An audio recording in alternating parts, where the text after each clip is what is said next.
مبسملا ومحمدلا ومصليا ومسلما أما بعد قال الله تبارك وتعالى في كتابه المجيد والفرقان الحميد أعوذ بالله من الشيطان الرجيم بسم الله الرحمن الرحيم والذين يؤمنون بما أنزل إليك وما أنزل من قبلك وبالآخرة هم يوقنون عن أبي هريرة رضي الله تعالى عنه قال قال رسول الله صلى الله عليه وسلم فضلت على الأنبياء بست أوتيت جوامع الكلم ونصرت بالرعب وأحلت لي الغنائم وجعلت لي الأرض مسجدا وطهورا وأرسلت إلى الخلق كافة وختم بي النبيون رواه الإمام الهمام المسلم في صحيحه صدق الله العظيم وبلغنا رسوله النبي الأمي الكريم ونحن على ذلك لمن الشاهدين والشاكرين والحمد لله رب العالمین۔ میرے معزز دوستو، تحفظ ختم نبوت کانفرنس علامہ اقبال ٹاؤن لاہور کے غیور مسلمانوں، 26 اگست 2023 جو 27 اگست 2023 میں بدل چکی ہے، اور ماشاءاللہ رات کے اتنے پہر گزر جانے کے بعد بھی زندہ دلانے لاہور کا جذبہ قائم ہے۔ اللہ تعالی جمعیت علماء اسلام یونٹ علامہ اقبال کے دوستوں کو، خصوصاً عزیزم حافظ عبد الرحمن، قاضی عبد الودود، اور اسی طرح مولانا قاری معاویہ محمود مکی صاحب، قاری محمد حنیف، مولانا فیضان الحق صاحب، اللہ تعالیٰ ان کو جزائے خیر عطا فرمائے کہ ہم ان کے واسطے سے آپ اور ہم یہاں ایک نیک مقصد کے لیے جمع ہیں۔ مجھ سے قبل شاہین جمعیت اور ایوان بالا میں ہماری آواز حضرت حافظ حمداللہ دامت برکاتہم العالیہ آپ سے مخاطب تھے، اور پھر ان کے بعد قائد پنجاب حضرت مولانا نصیر احمد احرار، اللہ تعالیٰ ان کی عمر میں برکت عطا فرمائے، اللہ تعالیٰ ان کے ارادہ حقہ کو پایہ تکمیل تک پہنچائے۔ آپ کے سامنے نظریاتی ورکر کی صفات کے انداز پر گفتگو فرما رہے تھے، یقیناً آپ اور ہم سب نے ان کی گفتگو کو سماعت کیا۔ اللہ تعالیٰ ہمیں ان کی باتوں پہ عمل کی توفیق عطا فرمائے اور ان کا ساتھ دینے کی توفیق عطا فرمائے۔ میرے دوستو، عقیدہ ختم نبوت کانفرنس ہے، اور مجھے اس بات کا احساس ہے کہ رات کا ایک وقت گزر چکا ہے، لیکن اگر آپ جیتی جاگتی آنکھوں کے ساتھ، چمکتے چہروں کے ساتھ، نوجوان شکل میں میری آنکھوں سے آنکھیں ملا کر بات سنتے رہے تو ہمارا وقت قیمتی بنے گا۔ سنیں گے انشاءاللہ؟ بالکل جوان آنکھوں کے ساتھ، جوان چہروں کے ساتھ۔ پھر ایک مرتبہ پرچم نبوی کو جمائیے اور اپنے جوش اور جذبے کا اظہار کیجئے کہ انشاءاللہ ہم نے تسلی کے ساتھ بات سننی ہے۔ سنیں گے انشاءاللہ؟ بس آپ توجہ رکھیں، جزاکم اللہ۔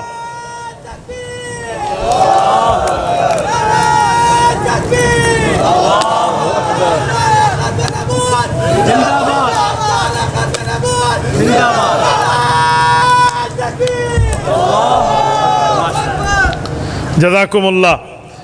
میرے دوستو، میں آپ کے سامنے چند نپی تلی باتیں کرنے لگا ہوں۔ عقیدہ ختم نبوت وہ عقیدہ نہیں ہے جس عقیدے پر کوئی کمپرومائز ہو سکتا ہے۔ عقیدہ ختم نبوت کوئی وہ عقیدہ نہیں ہے جس کے بغیر اسلام کی عمارت قائم رہ سکتی ہے۔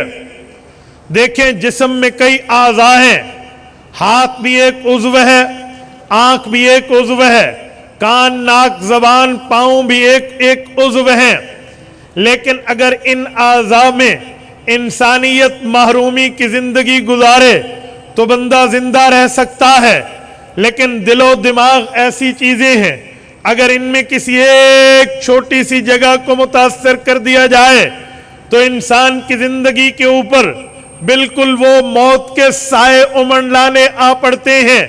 تو میرے دوستو، اسی طرح عقیدہ توحید اللہ کے بارے میں، عقیدہ ختم نبوت رسول اللہ صلی اللہ علیہ وسلم کے بارے میں ہے کہ اگر اس عقیدے میں کوئی چھوٹا سا رخنہ آ جائے عمارت اسلام متزلزل ہو جاتی ہے۔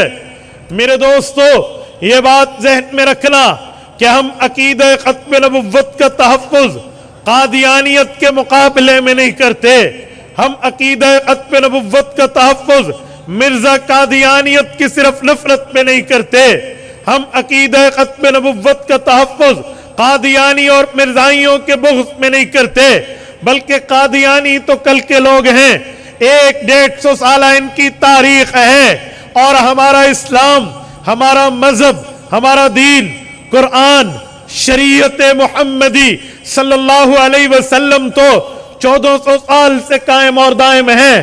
قادیانیت معرض وجود میں نہیں تھی، اسلام نے عقیدہ ختم نبوت دیا ہے، قادیانیت کا نام و نشان نہیں تھا، اسلام نے عقیدہ ختم نبوت دیا ہے۔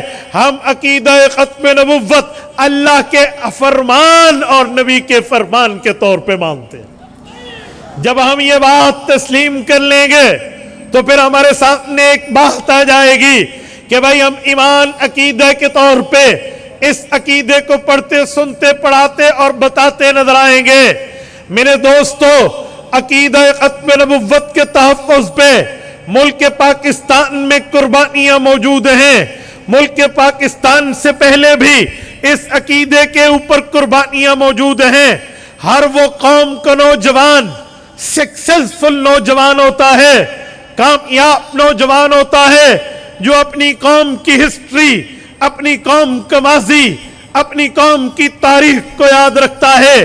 میرے دوستو، اگر ہم نے عقیدہ ختم نبوت پہ اور تو چھوڑیں اس 100 سالہ تاریخ پر نظر ڈالیں اور اس کی اسٹڈی کر لیں، اس کا مطالعہ کر لیں، اس کو اپنی نظروں میں گزار لیں، یقین مانیے ہماری تاریخ کی باتیں پڑھنے کے بعد ہمارا جذبہ ایمان زندہ ہو جائے گا۔ میں آپ کو دعوت فکر دیتا ہوں، عالمی مجلس تحفظ ختم نبوت میں حضرت مولانا اللہ وسعہ دامت برکاتہم نے مقدمہ مرزائیہ بہاولپور 3 جلدوں میں طبع جدید میں لکھ دیا ہے۔ آپ حضرت مولانا عزیز الرحمن ثانی سے دفتر ختم نبوت میں لے سکتے ہیں۔ میں ان تمام نوجوانوں سے، وہ مدارس کے ہو، مکاتب کے ہو، مساجد کے ہو، کالجز یا یونیورسٹیز کے ہو، میں انہیں کہتا ہوں لٹریچر پڑھیے، اس کا مطالعہ کیجئے، وزٹ کیجئے اور اپنی روشن ماضی کو دیکھیے تاکہ آپ کے ایک تابناک مستقبل اور فیوچر کریٹ ہو۔ میں اس کے اشارات آپ کی خدمت میں رکھتا ہوں۔ مقدمہ مرزائیہ بہاولپور کیا ہے؟ بہاولپور اس زمانے میں ضلع نہیں تھا، یہ ریاست تھی۔ اس ریاست کا ایک علاقہ احمد پور شرقیہ کہلاتا ہے۔ احمد پور شرقیہ کے اندر ایک عجیب معاملہ پیش ہوا۔ جو استاذ محترم کلاس میں پڑھا رہے ہیں ان کا نام مولانا الہی بخش ہے، جو شاگرد سب سے لائق و فائق قابل شاگرد ہے، اس میں 100% ٹیلنٹ موجود ہے، ذہین ہے، اس بندے کو سبق ازبر یاد ہو جاتا ہے۔ عبدالرزاق نام ہے، استاد اس سے امپریس ہوتا ہے، متاثر ہوتا ہے، اس کی ذہانت کو دیکھ کے، دین اسلام کی تعلیمات کے اندر محنت کو دیکھ کے، تو استاد اسے کہتے ہیں عبدالرزاق بیٹا، کل تک تو میرا شاگرد اور میرا بھانجا تھا، میری بہن کا بیٹا تھا، لیکن اب میں نے یہ فیصلہ کیا ہے کہ میں اپنی بیٹی غلام عائشہ تیرے نکاح میں دیتا ہوں، تو اس کو نکاح میں قبول کر لے۔ شاگرد نے اس آفر کو ایکسپٹ کیا، وہ اس کی بیوی بن گئی، لیکن بدقسمتی یہ تھی عبدالرزاق کی یاری قادیانیوں سے تھی، مرزائیوں سے تھی، اٹھک بیٹھک مرزائیوں کے ساتھ، بود و باش قادیانیوں کے ساتھ، اور ان کے ساتھ اٹھک بیٹھک کی وجہ سے ایک وقت آیا یہ عبدالرزاق قادیانی ہو گیا. ماں باپ نے محنت کی, یار دوستوں نے محنت کی, اساتذہ نے محنت کی, کلاس میٹ نے محنت کی, لیکن یہ بندہ قادیانیت میں مضبوط رہا. اب پھر یہ دیکھا کہ جب یہ بچ نہیں سکتا پھر خود کو بچانا چاہیے. وہی ان کے ماموں مولانا الہی بخش نے اپنی بیٹی غلام عائشہ کے نکاح کی تنسیخ کے لیے احمد پور شرقیہ کی عدالت میں کیس دائر کیا ہے. یہ وہ زمانہ ہے جسے اس زمانے میں 1924 کے اندر انگریز کی گورنمنٹ ہے, انگریز کی سلطنت ہے, سامراج اس وقت کے بر صغیر پر مسلط ہے. اس وقت کی انگریز عدالت نے فیصلہ کیا ہے قادیانی بھی تو کلمہ پڑھ کے خود کو مسلمان ڈکلیئر کرتے ہیں, مسلمان بھی خود کو کلمہ پڑھ کے مسلمان ڈکلیئر کرتے ہیں. بٹوین ان دا مسلم نکاح جائز ہے, لہذا عبدالرزاق اپنی بیوی کو لے سکتا ہے. مسلمانوں میں فیصلے کے بعد ایک پریشانی کی لہر دوڑ گئی. پھر انہوں نے ریویو پٹیشن میں نظر ثانی میں جانے کا ڈیسیجن لیا. یا احمد پور شرقیہ سے اٹھے, بہاولپور پہنچے. اس وقت کے نواب محمد صادق کو رب جزائے خیر عطا فرمائے, اللہ اس کی قبر پہ کروڑ اور برحمت نازل فرمائے. انہوں نے اس کیس کو لیا.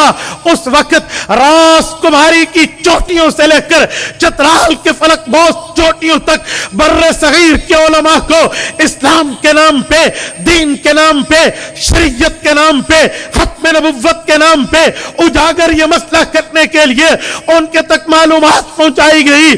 ان سب کو اس بات کے اہمیت, حساسیت, سینسیٹیوٹی کا انہیں یاد دہانی کرا کے انہیں بتلایا گیا اس پر آپ ہیلپنگ ہینڈ بنو, آپ کی مدد چاہیے, نصرت چاہیے, تعاون چاہیے. آؤ محمد عربی صلی اللہ علیہ وسلم کی ختم نبوت کا مسئلہ ہے. اگر عدالت یہ بات میں لکھ دے کہ قادیانی مسلمان ہے, ہم ان کو کیسے کہہ سکیں گے کہ غیر مسلم ہے, انگریز کا دور ہے, آؤ ہم بڑی عدالت میں چلتے ہیں. اس وقت وکلاء نے فری آف کاسٹ اپنی جو ہے نا اس وقت کی صلاحیتیں پیش کر دی.